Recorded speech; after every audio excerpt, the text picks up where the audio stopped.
யார் இறைவன், யார் கடவுள், இதெல்லாம் உண்மைதானா அப்படின்னு எல்லாருக்குள்ளேயும் வாழ்க்கையில ஒரு தடவையாச்சும் இந்த கேள்வி வந்திருக்கும். பெரும்பாலும் இந்த கேள்வி நாம நல்லா இருக்கும்போது வர்றதில்ல. வாழ்க்கை ரொம்ப மோசமா போகுதுன்னா, தோல்விக்கு மேல தோல்வி வருதுன்னா, இன்னும் நீங்க இழக்கிறதுக்கு ஒண்ணுமே இல்லைன்ற சூழ்நிலை வருதுன்னா, அப்ப இந்த கேள்வி வரும். யார் இறைவன், யார் கடவுள், இதெல்லாம் உண்மைதானா? நீங்க எந்த இறைவனை வேணா வழிபடுங்க, ஆனா தெய்வ நம்பிக்கை இல்லைனா இந்த வீடியோவை நீங்க பாக்குறது பிரயோஜனமே இல்லை. உங்களுடைய மோசமான சூழ்நிலையில உங்க பெத்தவங்க, உங்க சுத்தி இருக்கிறவங்க, உங்க நண்பர்கள், ஏன் நீங்க கூட உங்களை நம்ப மாட்டீங்க. நம்பிக்கை தான் வாழ்க்கைன்னு ஓடின காலம் போய் ஒரு மோசமான சூழ்நிலை வரும்போது என்னால முடியவே முடியாதுன்னு நீங்களே சொல்லுவீங்க. அந்த நேரத்துல இறைவனை தேடி நம்ம போவோம். ஆனா பல நேரங்கள்ல நமக்கு கிடைக்கிறது ஒரு மோசமான பதிலா தான் இருக்கும். அந்த மோசமான பதில் தான் உங்க வாழ்க்கையை மாத்தும்னு சொன்னா நீங்க நம்புவீங்களா? நீங்க விசுவாசிக்கிறது சிவனா இருக்கலாம், இயேசுவா இருக்கலாம், அல்லாவா இருக்கலாம், ஏன் இந்த பிரம்மாண்டமான பிரபஞ்சமா இருக்கலாம். நீங்க யாரா இருந்தாலும் நீங்க நம்புற தெய்வம் உங்களுக்கான ஒரு திட்டம் வச்சிருக்கும். அது வரைக்கும் நீங்க பொறுத்திருந்தாலே போதும். அப்படி அதிக நம்பிக்கையும் பொறுமையும் உள்ள நபரோட பெயர் தான் டாம். அந்த டாமோட கதையை தான் நாம் இன்னைக்கு பார்க்க போறோம். டாம் கடலோர கிராமத்துல வாழ்ற ஒரு சாதாரண பையன்.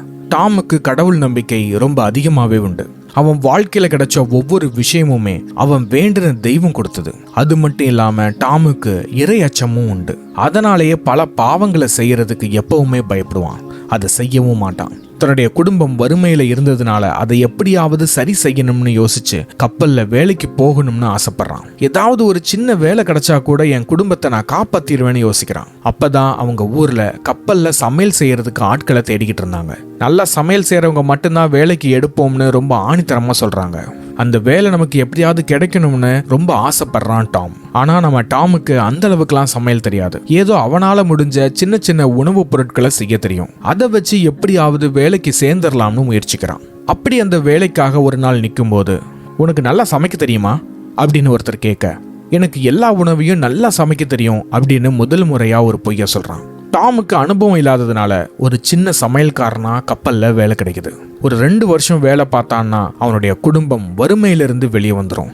ஆனா அதை நினைச்சு சந்தோஷப்படாம நமக்கு எல்லா உணவையும் செய்ய தெரியும்னு பொய்ய சொல்லிட்டோமேனு வருத்தப்படுறான். அப்படியே சில நாட்கள் போக கப்பல்ல ஏறக்கூடிய நாள் வருது. டாமுக்கு பயம் கலந்த சந்தோஷம். அந்த பயம் எதுக்குன்னா, அவனுக்கு தான் சமையலே தெரியாதே. ஆனாலும் அந்த பயத்தை கட்டுப்படுத்திக்கிட்டு தன்னம்பிக்கையோட கப்பல்ல காலெடுத்து வைக்கிறான் டாம்.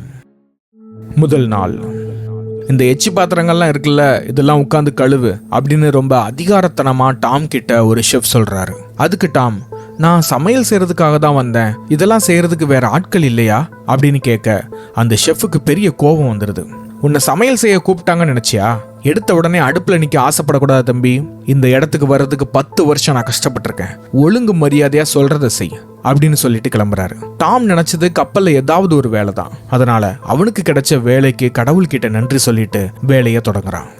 2வது நாள், டாம் எப்பவும் போல அவனுடைய இடத்துல பாத்திரத்தை கழுவிக்கிட்டு இருந்தான். அப்ப திடீர்னு ஒரு சூப்பர்வைசர் உள்ள வந்து, நேரம் என்ன ஆகுது, இன்னும் சமையல் முடியலையா, எல்லாரும் என்ன தூங்கிட்டு இருக்கீங்களா அப்படின்னு சமையல் அறையில இருந்த எல்லாரையும் திட்டுறாரு. அப்படி திட்டிக்கிட்டு இருக்கும் போதே திரும்பி டாம பாக்குறாரு. உன்னை சமையல் செய்ய தானே கூப்பிட்டு வந்தாங்க, நீ எதுக்கு பாத்திரம் கழுவிக்கிட்டு இருக்க, போய் ஷெஃபுக்கு ஹெல்ப் பண்ணு அப்படின்னு சொல்ல டாமுக்கு பயம் வர ஆரம்பிக்குது. ஒரு பக்கம் அந்த ஷெஃப் முறைக்கிறாரு, இன்னொரு பக்கம் சூப்பர்வைசர் திட்டுறாரு. அந்த நேரத்துல டாம் சமைக்க வைக்க கூடாதுன்ற ஒரே காரணத்துக்காக அந்த ஷெஃப் இடையில புகுந்து, நீ ஒன்னும் சமைக்க வேண்டாம், இந்த வெங்காயத்தை மட்டும் வெட்டு அப்படின்னு சொல்றாரு. டாமுக்கு பயம் குறைஞ்சாலும் வெங்காயத்தை சரியா வெட்டலன்னா என்ன செய்வாங்க, வேலையை விட்டு தூக்கிடுவாங்களா அப்படின்னு பயந்துகிட்டே வெங்காயத்தை வெட்ட ஆரம்பிக்கிறான். வெங்காயத்தை ரொம்ப பொறுமையா சின்ன சின்னதா வெட்டிக்கிட்டு இருக்கிறான். இதை ஷெஃப் பார்த்து ரொம்ப கோவமாயிடுறாரு. உனக்கு ஒரு வெங்காயத்தை கூட வெட்ட தெரியாதா? வெங்காயத்தை வெட்டுனா வெட்டிடுவியா? எப்படி வெட்டணும்னு கேட்க மாட்டியா? இப்ப நாம என்ன சமைக்க போறோம்ன்றத தெரியுமா? அதுக்கு இந்த மாதிரியா வெங்காயம் வெட்டுவாங்க அப்படின்னு ரொம்ப மனசை உடைக்கிற மாதிரி திட்டுறாரு. அந்த சூப்பர்வைசர் போனதும் டாம மறுபடியும் பாத்திரம் கழுவ வைக்கிறாங்க. நீ எல்லாம் வெங்காயம் வெட்ட கூட லாய்க்கு இல்ல, போய் பாத்திரம் கழுவு அப்படின்னு ஏளனமா சொல்றாரு அந்த ஷெஃப். இப்படி அந்த நாள் முடிய அந்த இரவு டாமுக்கு தூக்கமே வரல.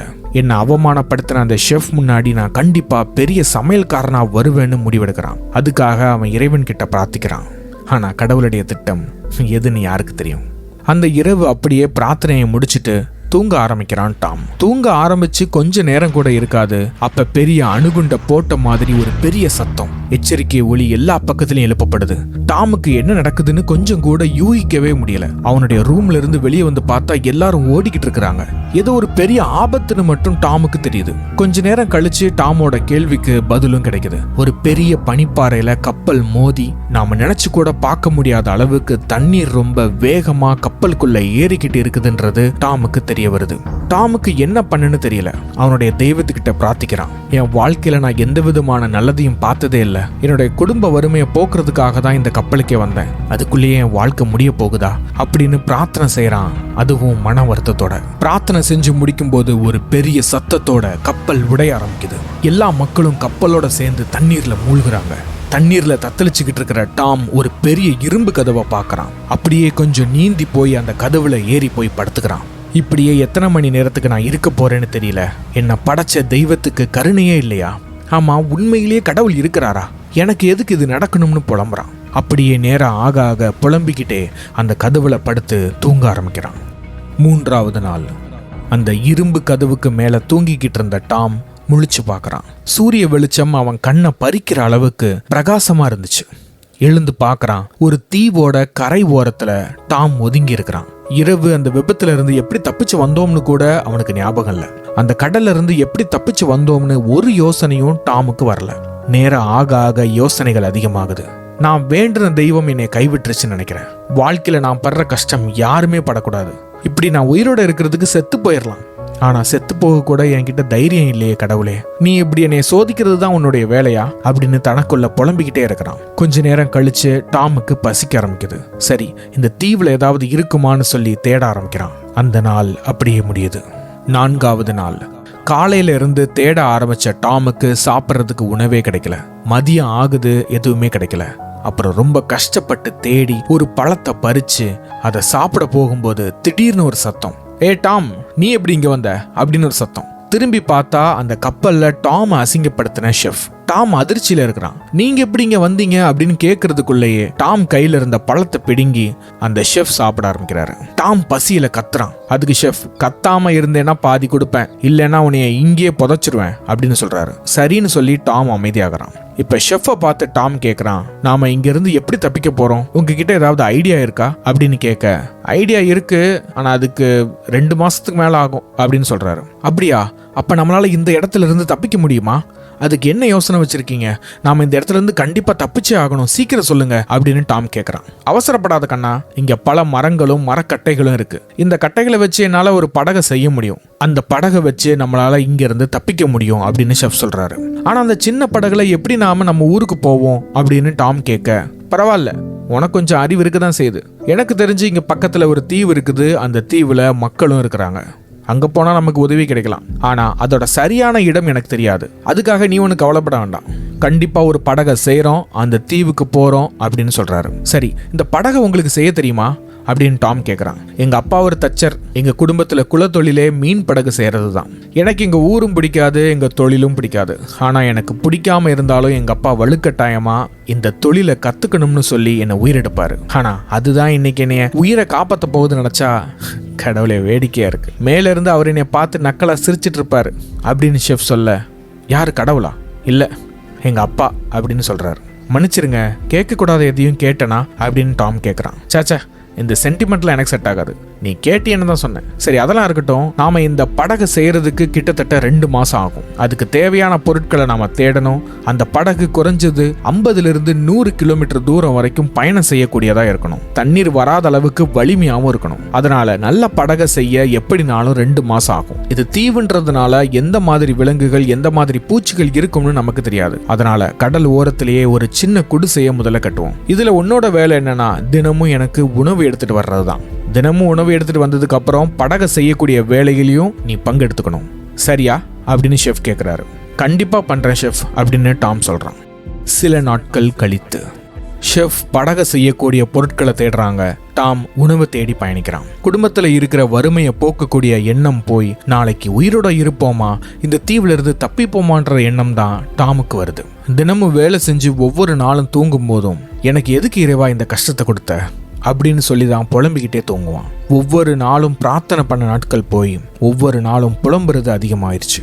தாம் வேண்டின கடவுளை ஒரு நாள் கூட கெட்ட வார்த்தையில திட்டாம அந்த நாள் முடியாது. கொஞ்சம் கொஞ்சமா கடவுள் மேல இருந்த நம்பிக்கை அவனுக்கு போகுது. இதுக்கப்புறம் கடவுளை நான் வேண்ட போறதே இல்லை, அந்த ஆண்டவன் எனக்கு என்ன கொடுத்தான், அதனால உன்னை நான் பிரார்த்தனை செய்ய மாட்டேன்னு முடிவெடுக்கிறான். இப்படியே நாட்கள் போகுது. படகையும் ஷெஃப் நேர்த்தியா செஞ்சு முடிக்கிறாரு. படகு இப்ப தயார் நிலையில இருக்குதா அப்படின்னு டாம் கேட்கறான். எல்லாம் தயாரா தான் இருக்குது, ஒரு சின்ன வேலை மட்டும் பாக்கி இருக்குது. அது போக இரவு நாம கடல்ல பயணிக்கிறது அந்த அளவுக்கு நல்ல யோசனையா இருக்காது. அதனால காலையில அந்த சின்ன வேலையை மட்டும் முடிச்சிட்டு இந்த தீவுல இருந்து பயணம் பண்ணி மக்கள் இருக்கிற தீவை தேட போகலாம்னு சொல்றாரு.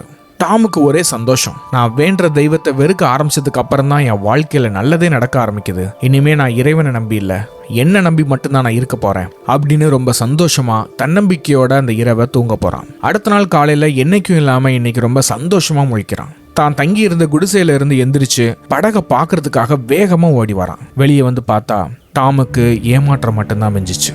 நேத்து இரவு நிப்பாட்டி வச்சிருந்த இடத்துல படகும் இல்லை, குடிசையில இருந்த ஷெஃப்பும் இல்லை. அந்த ஷெஃப் நம்மளை நல்லா ஏமாத்திட்டானேன்னு தெரியுது. அந்த ஏமாற்றம் தாங்க முடியாம கையில கிடைக்கிற எல்லா பொருட்களையும் தூக்கி போட்டு உடைக்கிறான், தூக்கி எறிகிறான். கோபத்துல மறுபடியும் அவன் கடவுளை திட்டுறான். என்ன நல்லாவே இருக்க விட மாட்டியா? நான் தான் உன்கிட்ட எதுவுமே கேட்கலையே, நான் இந்த தீவிலேயே கடந்து சாகணும்னு நினைக்கிறியா அப்படின்னு அழுது புலம்பி தன்னுடைய முகத்தை கண்ணீரால கழுவுறான். அவ்வளவுதான் நம்ம வாழ்க்கை முடிஞ்சதுன்னு நினைச்சு அந்த தீவுல வாழ ஆரம்பிக்கிறான். 3 மாதங்கள் கழித்து தனிமை நிறைய பாடங்களை சொல்லிக் கொடுக்கும். டாமுக்கு தேட சொல்லி கொடுத்துச்சு. அந்த தீவுல வேற என்னெல்லாம் கிடைக்கும்னு தேட ஆரம்பிக்கிறான். தனிமையில எப்படி சந்தோஷமா இருக்கணும்ன்றத தெரிஞ்சுக்கிறான். இலைகளையும் குப்பைகளையும் வச்சு பொம்மைகளை செஞ்சு அது கூட பேச ஆரம்பிக்கிறான். எந்த பழத்தை சாப்பிடக்கூடாது, எந்த பழத்தை சாப்பிடலான்றத தெரிஞ்சுக்கிறான். அப்படி ஒரு நாள் உணவை தேடி போகும்போது ஒரு பெரிய ராஜநாகம் டாமுக்கு முன்னாடி வந்து நிக்குது. கிட்டத்தட்ட இவனுடைய உயரத்துக்கு சரிசமமா அந்த ராஜநாகம் எந்திரிச்சு நிக்குது. டாமுக்கு ஒரே பயம். என்ன பண்ணுன்னு தெரியாம மனசுக்குள்ள கடவுளை காப்பாத்து, கடவுளை காப்பாத்துன்னு மட்டும் சொல்லிக்கிட்டே இருந்தான். அந்த ராஜநாகம் என்ன நினைச்சதுன்னு தெரியல. கொஞ்ச நேரத்துல அதுவே அமைதியாகி அந்த இடத்தை விட்டு போயிருச்சு. அந்த நாள்ல இருந்து மறுபடியும் டாமுக்கு கடவுள் மேல நம்பிக்கை உருவாச்சு. இப்போ கடவுள் நம்பிக்கையும் இருக்குது, தன்னம்பிக்கையும் இருக்குது. டாம் பழைய மாதிரி உணர்றான். நாம இருக்கக்கூடிய இடத்த நமக்கு பிடிச்ச மாதிரி வைக்கணும்னு சொல்லி குடிசையவே ஒரு பெரிய வீடா கட்டுறான். அந்த தீவுல ஒரு தனி மனிதனா நாகரிகம் தெரிஞ்ச ஒரு காட்டுவாசியா வாழ்றான். 1 வருடம் கழித்து டாம் எப்பவும் போல தனக்கு பிடிச்ச பாட்டை பாடிக்கிட்டு தான் செஞ்சு வச்ச பொம்மைகள் கூட பேசிக்கிட்டு இறைவன் கிட்ட பிரார்த்தனை பண்ணிட்டு சந்தோஷமா தூங்குறான். திடீர்னு ஒரு சத்தம். அந்த கப்பல்ல பயணிக்கும் போது எவ்வளவு கொடூரமான சத்தம் கேட்டுச்சோ அதை விட அதிகமான ஒரு சத்தம் கேக்குது. என்ன சத்தம்னு எந்திரிச்சு பார்த்தா அது ஒரு பெரிய இடி. சரி, இடிதானே விழுந்திருக்குதுன்னு தூங்க ஆரம்பிக்கிறான். ஆனா ஏதோ கருகிற வாடை வருது. இடி விழுந்ததுல மரம் தீப்பிடிச்சு எரிஞ்சு அந்த தீ மெல்ல மெல்ல குடிசைக்கு வருது. அதை கொஞ்ச நேரம் கழிச்சு தான் டாமால உணர முடியுது. உடனே அந்த குடிசையில இருந்து வெளியே ஓடி வரான். ஐயோ ஐயோன்னு சொல்லி நெஞ்சில் அடிக்கிறான். மறுபடியும் கடவுள் கிட்ட சண்டை போட ஆரம்பிக்கிறான். நான் சந்தோஷமா இருக்கிறதே உங்களுக்கு பிடிக்காதா? நான் செத்தா சந்தோஷமா இருப்பீங்களா அப்படின்னு கடவுள் கிட்ட கேள்வி கேட்கிறான். கேள்வி கேட்டது மட்டும் இல்லாம அவன் வேண்ட தெய்வத்தை அசிங்கமான வார்த்தைகளால திட்டுறான். அந்த நெருப்பு பல இடங்கள்ல பரவி எரிய தொடங்குது. அதனால டாம் அந்த காட்டுல இருந்து வெளியே வந்து தீவோட கடற்கரை ஓரத்துல வந்து நிக்கிறான். உணவும் வீடும் மட்டும்தான் இருந்துச்சு. இன்னைக்கு அதுவும் போச்சா, நாளைக்கு காலையில எத்தனை மரம் மிஞ்சும்னு தெரியலையே அப்படின்னு சோகத்துல உட்கார்ந்துருக்கிறான். அப்ப தூரத்துல இருந்து ஒரு வெளிச்சம் தெரியுது. என்ன வெளிச்சம்னு உத்து பார்த்தா கடல்ல யாரோ பயணம் பண்ணிட்டு வராங்க. டாமுக்கு சந்தோஷமாவும் இருக்கு, பயமாவும் இருக்கு. வர்றவங்க யாருன்னு தெரியலையே, ஒருவேளை தப்பானவங்களா இருந்தா நமக்கு பெரிய ஆபத்தாச்சே அப்படின்னு யோசிக்கிறான். அந்த போட் கொஞ்சம் கொஞ்சமா பக்கத்துல வருது. அப்புறம் தான் தெரியுது அது மக்களை காப்பாற்றக்கூடிய ரெஸ்கியூ போட். அதை பார்த்த உடனே டாமுக்கு ரொம்ப சந்தோஷம். உடனே அந்த போட்ல ஏறி என்னை எப்படியாவது எங்க வீட்டுல விட்டுருங்க அப்படின்னு கேக்குறான். அவங்களும் டாம போட்ல ஏத்திட்டு அந்த தீவுல இருந்து கிளம்புறாங்க. அப்ப போகும்போது தான் கேக்குறான், ஆமா இத்தனை மாசம் வராதவங்க இன்னைக்கு ஏன் வந்தீங்க அப்படின்னு கேட்க, தூரத்துல எங்களுக்கு ஒரு பெரிய வெளிச்சம் தெரிஞ்சுது. நெருப்பை எரிய வச்சு எங்களை காப்பாத்துங்கன்னு எச்சரிக்கை பண்றாங்களோன்னு நினைச்சுதான் அந்த வெளிச்சத்தை நோக்கி வந்தோம். ஆனா அது காட்டு தீன்னு பக்கத்துல வந்ததுக்கு அப்புறம் தான் தெரிஞ்சது. அப்பவும் இந்த போட்டை ஓட்டுறவன் இது வெறும் காட்டு தீ தான், வேற எங்கேயாவது போகலாம்னு சொன்னான். நான் தான் இவ்வளவு தூரம் வந்துட்டோமே, பக்கத்துல போய் பாத்துருவோம்னு சொல்லி வந்தோம் அப்படின்னு அந்த நபர் சொல்றாரு. டாம் இந்த கதையெல்லாம் கேட்டதுக்கு அப்புறம் இந்த ஒரு வருஷம் இந்த தீவுல எப்படி இருந்தான்றத அவர்கிட்ட சொல்லிக்கிட்டு இருக்கிறான். அப்ப அந்த ஷெஃபோட கதையை சொல்லும்போது ஷெஃபை பத்தி அந்த காப்பாற்ற வந்தவர் விசாரிக்கிறாரு. விசாரிச்சுட்டு அந்த நபர் சொல்றாரு, ஓ அவர் தானே, அவர் ஒரு சுழல்ல மாட்டி 8 மாசத்துக்கு முன்னாடி இறந்துட்டாரப்பா அப்படின்னு சொல்றாரு. டாமுக்கு ஒண்ணுமே புரியல. படகை ஒன்னா சேர்ந்து செஞ்சோம், தான் மட்டும் தப்பிக்கணும்னு நினைச்சு தனியா போனாரு, என்னை ஏமாத்திட்டாருன்னு ரொம்ப கஷ்டப்பட்டேன், ஒருவேளை அந்த படகுல நானும் போயிருந்தா என்ன ஆயிருக்கும் அப்படின்னு யோசிச்சுக்கிட்டே அந்த பயணத்தை தொடங்குறான் டாம். ஒரு காட்டுவாசி போல ஒரு தோற்றத்துல அவனோட ஊரை சென்று அடைகிறான். தன்னோட வீட்டுக்குள்ள நுழையிறான். வீட்டோட நிலைமை கொஞ்சம் கூட மாறவே இல்லை, அதே வறுமை. மறுபடியும் அதே கேள்விகள் அவனுக்குள்ள எழும்புது. என் குடும்ப சூழ்நிலையை நான் எப்படி மாத்த போறேன் அப்படின்னு. டாம் அந்த தீவுல ஒரு வருஷம் இருந்த செய்தி அந்த ஊர் முழுக்க பரவுது. அது கொஞ்சம் கொஞ்சமா மீடியாக்கும் தெரிய ஆரம்பிக்குது. எல்லா தொலைக்காட்சி நிறுவனங்களும் டாமை பேட்டி எடுக்க வராங்க. டாமுக்கு ஒண்ணுமே புரியல. டாம் அங்க நடந்த எல்லா விஷயத்தையும் சொல்றான். ஒவ்வொரு தொலைக்காட்சி நிறுவனங்களும் பேட்டி எடுக்கும்போது பல ஆயிரம் பணத்தை கொடுக்கறாங்க.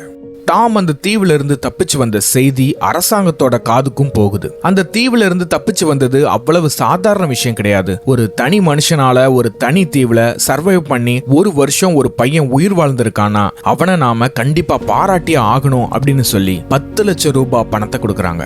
டாமோட வாழ்க்கையில என்ன நடக்குதுன்னே அவனுக்கு புரியல. வந்த காசை வச்சு தன்னுடைய எல்லா கடனையும் அடைக்கிறான். தான் தப்பிச்சு வந்த கதை எல்லாருக்கும் பிடிக்கும்னு சொல்லி அதை புத்தகமா வெளியிடுறான். 5 லட்சத்துக்கும் அதிகமான புத்தகங்கள் விற்பனை ஆகுது.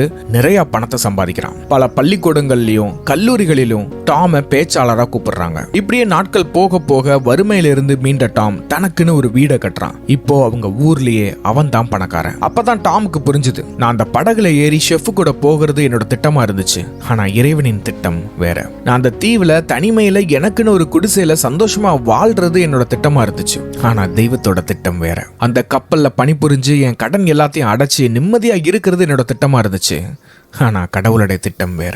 நீங்களும் வாழ்க்கையில ஏகப்பட்ட திட்டங்களை போட்டிருக்கலாம். அது பல நேரங்கள்ல தவறான பாதையில போய் முடிஞ்சிருக்கலாம். தோல்விக்கு மேல தோல்வி, அடிக்கு மேல அடி, இதுக்கப்புறம் இழக்கிறதுக்கு ஒண்ணுமே இல்லை அப்படின்னு கூட உங்களுக்கு தோணலாம். ஆனா உங்களுக்கான சிறந்த திட்டத்தை நீங்க வேண்ட தெய்வம் உங்களுக்காக வச்சிருப்பான். அதுக்கு நீங்க உயிரோட இருந்து இந்த பிரச்சனைகளை எதிர்கொள்ளணும். நீங்க செய்யணும்னு நினைக்கிற விஷயத்த தொடர்ந்து செஞ்சுக்கிட்டே இருக்கணும். எப்பவுமே அந்த ஆண்டவனோட திட்டம் உங்க திட்டத்தோட சிறப்பானதா தான் இருக்கும். உங்க மேல நம்பிக்கை இல்லையா, பரவாயில்ல. அந்த இறைவன் மேல நம்பிக்கை வச்சிருக்கீங்கன்னா உங்க வாழ்க்கை கண்டிப்பா நல்லபடியா மாறும். ஒரு விஷயம் உங்களுக்கு கிடைக்கலனா அதுக்கு கண்டிப்பா ஒரு காரணம் இருக்கும். அந்த மோசமான விஷயம் உங்களை சிறந்தவனா மாற்றும். சாதாரண முத்துக்களோட வைரம் இருக்கிறத நகை கடைக்காரர் பார்த்தாருன்னா ஒரு வைரத்தை கூட விடாம அதை தனியா எடுத்து வைப்பாரு. அப்ப கூட அந்த வைரத்துக்கு தோணலாம், நான் கூட்டத்தோட கூட்டமா இருந்தேன், இப்ப எதுக்கு நீ தனிமைப்படுத்துற அப்படின்னு. உன்னையும் ஆண்டவன் தனிமைப்படுத்துறான்னா உன்னுடைய மதிப்பு அதிகமாக போகுதுன்னு அர்த்தம். நீ இந்த கூட்டத்தோட இருக்கக்கூடியவன் இல்ல, உனக்கான பாதை இது இல்ல. மதிப்பற்ற மக்களோட நீ இருக்கவே கூடாது. அதனாலதான் அந்த வைரம் மாதிரியே நாமளும் பல நேரங்கள்ல தனிமையாக்கப்படுறோம். சோ வாழ்க்கையில எவ்வளவு கஷ்டம் வந்தாலும் தன்னம்பிக்கையை விட்டுறாதீங்க. நீங்க பிரபஞ்சத்தை நம்புறீங்களோ இல்ல கடவுளை நம்புறீங்களோ, உங்க நம்பிக்கையை மட்டும் கைவிட்டுறாதீங்க. God's plan is always beautiful than your desire. That's God's plan.